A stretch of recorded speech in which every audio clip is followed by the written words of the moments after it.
This afternoon, police in South Fulton are investigating a shootout in a residential neighborhood that ended in a double homicide.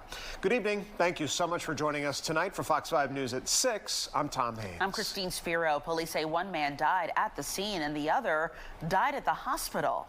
Fox 5's Rob DeRienzo was first on scene with the breaking details on Fox 5 News at noon today. And Rob, you spoke to the wife of one of the victims. What did she tell you?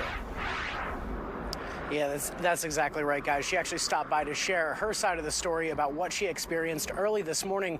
Meanwhile, I spoke with other neighbors who heard those loud pops early this morning around 7 a.m. They thought it was fireworks, but when they came outside, they found out what had happened. Well, basically, it woke me up 7 o'clock, and I texted my friend.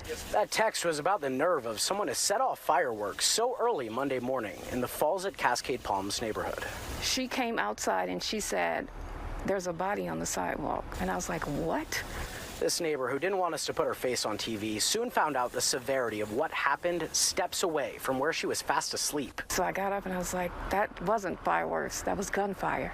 You know, but I can't distinguish the two, so I didn't know. South Fulton police tell Fox 5 two guys were arguing, possibly over an extramarital affair. But a woman who says she's married to one of the men says he was helping his friend suffering a mental health crisis through a divorce. He's been coming to our house for the last week or so, sitting outside. My husband has just been letting him vent. He was literally going crazy because his wife decided she didn't want to be with him anymore. He came to our house this morning and killed my husband because he believed we were helping his wife and had his wife in our house. Sharnice Kennedy says her husband, 34-year-old Leon Kennedy, died at the hospital. She says the body at the scene was the other man. Next to it, our camera captured a handgun on the ground, surrounded by evidence markers. We also saw bullet holes through the front door and window. And I was hoping the holiday go by, you know, because of the heat.